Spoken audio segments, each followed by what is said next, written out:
In kidney transplantation, is it living or deceased donor is better? Which one is better? I am here to simplify for you. ನಮಸ್ಕಾರ, ನಾನು doctor Ravindra ಮದ್ರಿಕಿ, kidney ರೋಗ ತಜ್ಞ, ಯಶೋಧ ಆಸ್ಪತ್ರೆ ವಿಜಯಪುರ. ಕಳೆದ 19 ವರ್ಷಗಳಿಂದ ಬಿಜಾಪುರದಲ್ಲಿ ಕಿಡ್ನಿ ರೋಗಗಳ ಚಿಕಿತ್ಸೆಯಲ್ಲಿ ತೊಡಗಿದ್ದೇನೆ.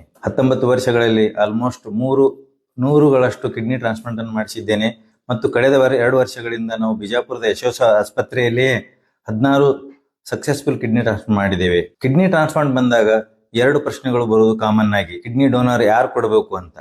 ಕಿಡ್ನಿ ಡೊನೇಷನ್ ಅಲ್ಲಿ 2 ಟೈಪ್ ಇದೆ. ಒಂದು ಲಿವಿಂಗ್ ಡೋನರ್, ಇನ್ನೊಂದು ಡಿಸೀಸ್ ಡೋನರ್ ಅಂತೀವಿ. ಲಿವಿಂಗ್ ಡೋನರ್ ಅಂದ್ರೆ ಇಟ್ ಇಸ್ ಎ ಲಿವಿಂಗ್, ಅಂದ್ರೆ most of the time related kidney transplantation ಅಂತೀವಿ.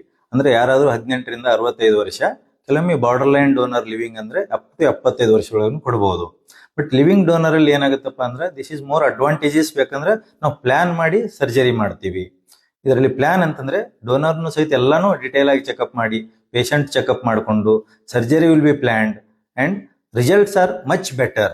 ಯಾಕಂದ್ರೆ it is a planned surgery, treatment ಇರ್ತೈತಿ, ಕೌನ್ಸಿಲಿಂಗ್ ಆಗಿರ್ತೈತಿ, ಮತ್ತೆ ಮ್ಯಾಚಿಂಗ್ ಎಲ್ಲಾನು ಟೆಸ್ಟ್ ಮಾಡ್ಲಿಕ್ಕೆ ನಮ್ಗೆ ಟೈಮ್ ಸಿಕ್ಕಿರ್ತೈತಿ.